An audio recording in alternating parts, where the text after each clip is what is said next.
be bright, and two, this show will be loud. I'm never going to surprise anyone. I will always let you know when to cover your ears and when I'm going to cover my ears as well. By the way, feel free to leave at any time during the presentation using any of the exits provided to you. I'm going to turn up my light so that you guys can take a look. You can absolutely use the double doors that you came through, or you can use either the red carpet to get to that glass door or to the back of Mathematica. Because of this, all my friends who are on the large staircase, I cannot have you there for the show. Please find blue carpet. So if you see yourself on a very large staircase, or if you see that any of your body parts are on red carpet, please find blue carpet. Sound good? Okay, with all of that said and done, who wants to see some lightning? Yay!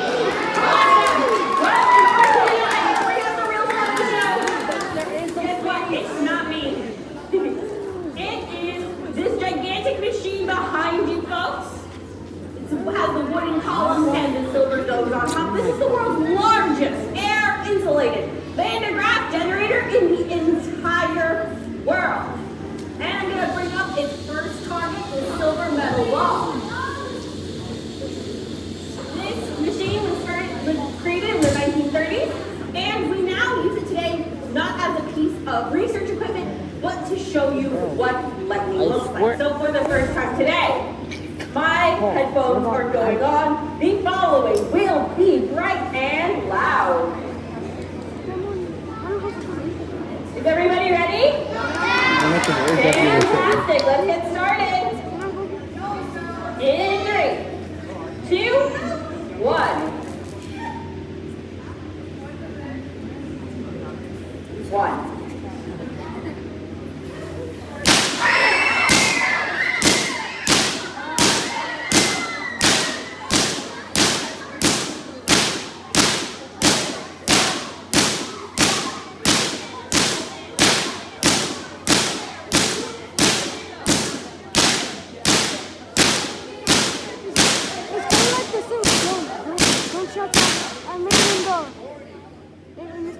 It sounds like claw machine.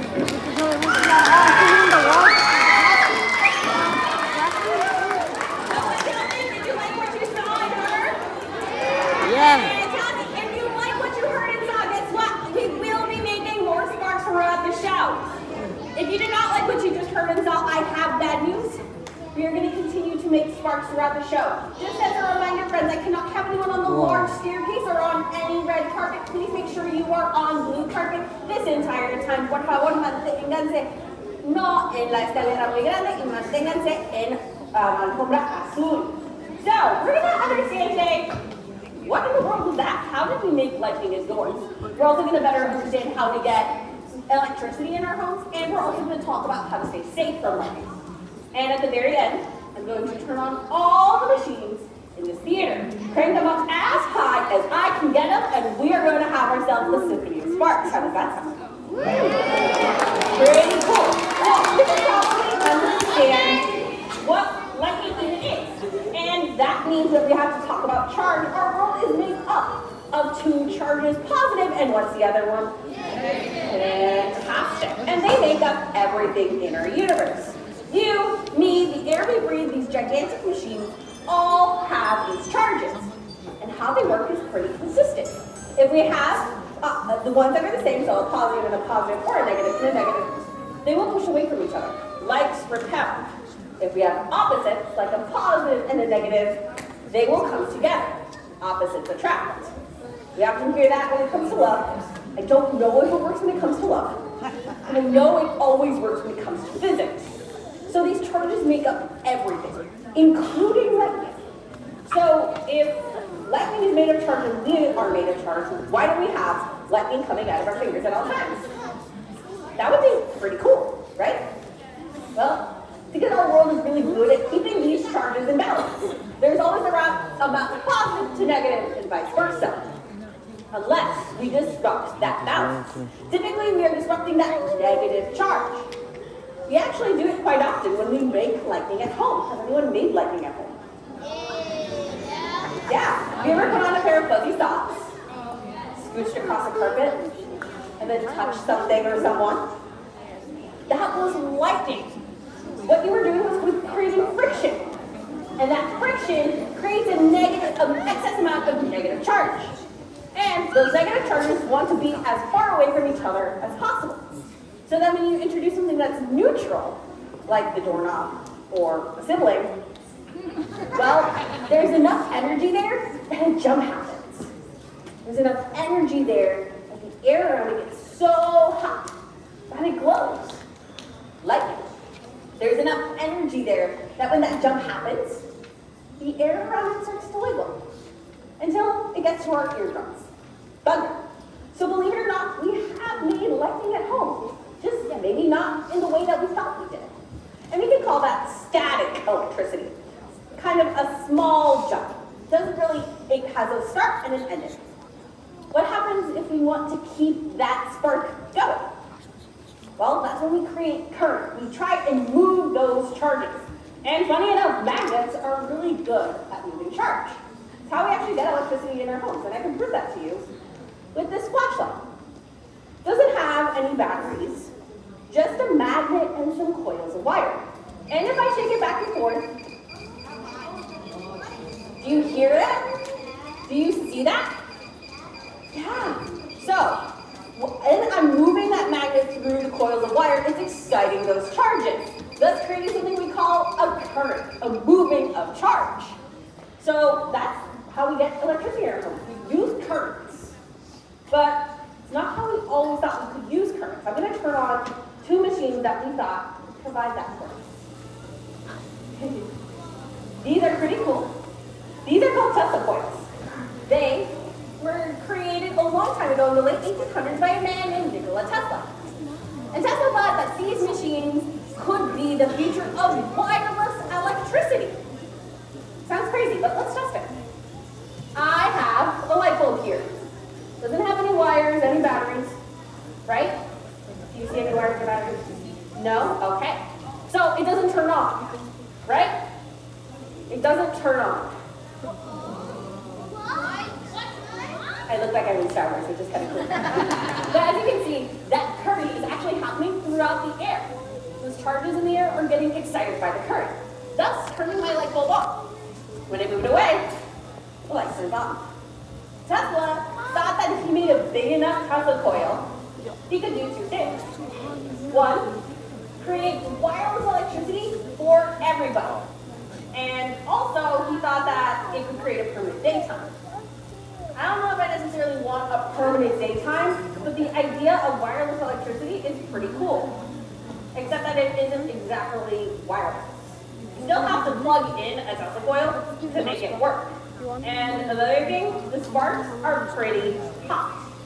These sparks can get up to 3 to 4 times the surface of the sun in terms of hot. So let's not come into contact with it.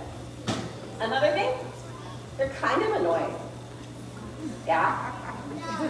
Kind of. So you hear that buzzing sound? It's because they're making 120 sparks every single second. That popping is just so fast for us to hear that it just sounds like a consistent buzzing sound. Yeah. Yeah, it kind of does sound like a beep. What if I made it bigger? It would become louder. Do we want to test this? Yeah! To my left is white. And it's about 8 feet tall with a silver dome on top. It also makes 120 sparks per second. Let's see if it is louder. My headphones are going on. Are we ready? Yeah! Let's take listen in 3, 2, 1.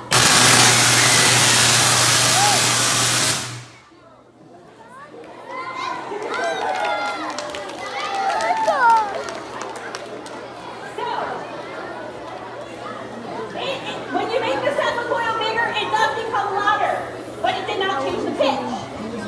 Yeah, a lot of people do jump. I just turned on 2 Tesla coils that I can actually change the amount of sparks that happen per second. They are to my right. They're a little quieter, but they're still pretty loud. These gigantic silver donuts on top. Let's take a listen to what they can do. Once again, my headphones are going on. I'm going to turn off the small ones. And let's play a game. Let's see if you can recognize what I'm playing in 3, 2, I'm sorry, I thought One. you were a grown dude. I thought you were a grown man, my bad.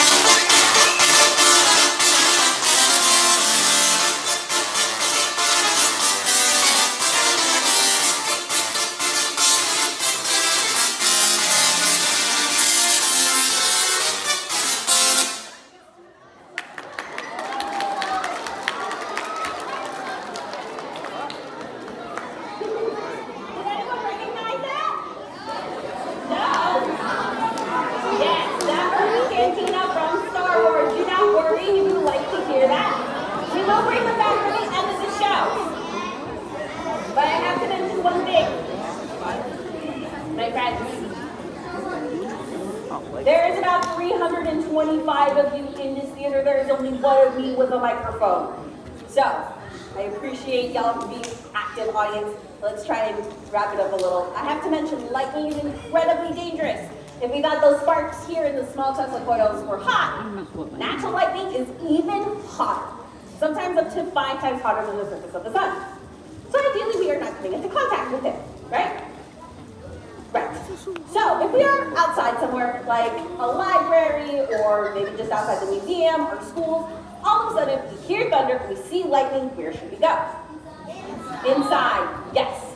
Most modern buildings have wiring and plumbing made of metal.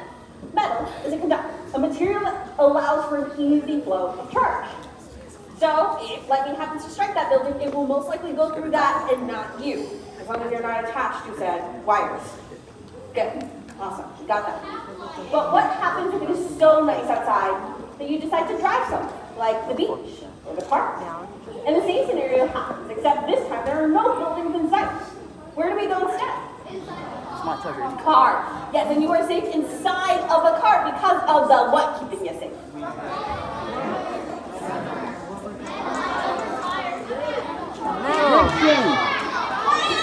Cloth. So we got some conflicting answers. So let's talk about it. You've come to a science museum, and when we have questions, we talk about it. So growing up, and what I heard a lot of y'all say, it was the tires that kept me safe, and that made sense. Because tires, yes, my friend, are made of rubber. And rubber is an insulator. It's a material that does not allow for an easy flow of charge. If we're talking about insulators, we gotta talk about a really big one. Air. This is the world's largest air-insulated Van de Graaff generator. So if natural lightning can travel through miles and miles of insulated air, a little bit of rubber at the very bottom of your tire, probably not doing the trick. But you are still safe inside of a car. What was that other thing people were telling you? Metal. The metal frame. That doesn't make much sense because metal is a conductor. It allows for an easy flow of charge. So that's kind of weird. Do we want to test this theory? Yeah. Well, I mean, we need a thing that makes lightning. Check. We need something that has metal on all sides, so top, sides, and bottom. No car, but I guess I got something. Yeah, a bird cage. And we need someone who knows how to work this machine. Me. Yes, me. Because I also signed something called a waiver. So I just locked myself in. And we're going to start doing a couple things. We're going to go up. Why? Well, to make me about 3 stories tall. Making me, other than the Van de Graaff, the tallest thing in the theater. Because even though I'm wearing heels, I cannot get that. And we're going to do another thing. Do you hear that sound? That is the sound of the Van de Graaff turning on. Once I get to the top, and once I cover my ears, I'm going to strike this cage with about 1,000,000 volts of electricity. Look at that! Right? Just like in a car, I'm surrounded top, sides, and bottom by conducting metal. Unlike a car. I don't have tires. So if this does not go well, thank you for coming. Y'all have been a great audience. But we're gonna bet that science is gonna save me, right? Any suggestions of what I should do do while I'm in here? What? Don't touch the metal. Prank.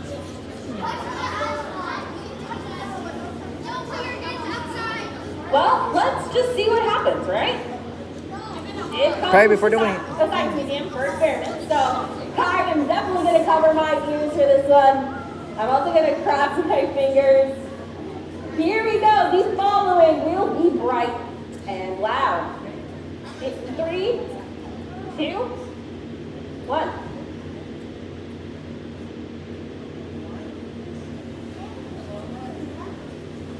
One. Come on.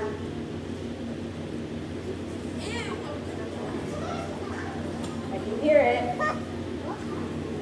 Come on. We have to get a little higher, maybe.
I'm always so happy that after I do this, people are happy that I survived.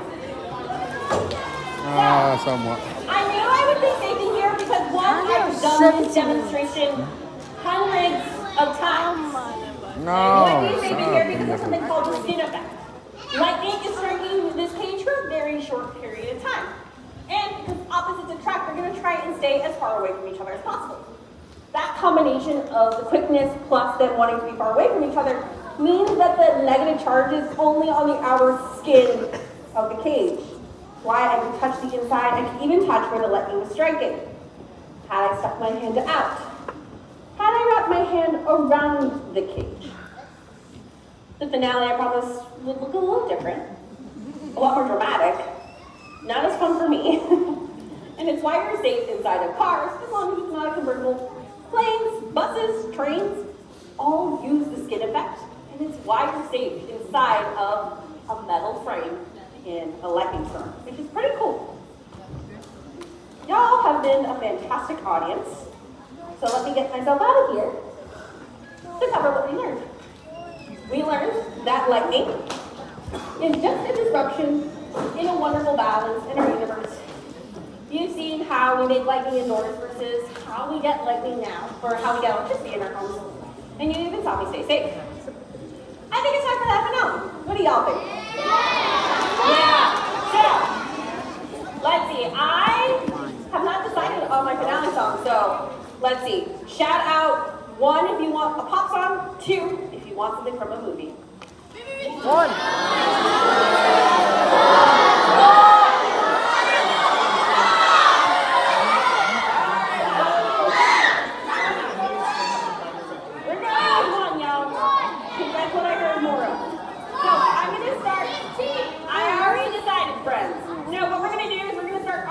Those Tesla coils.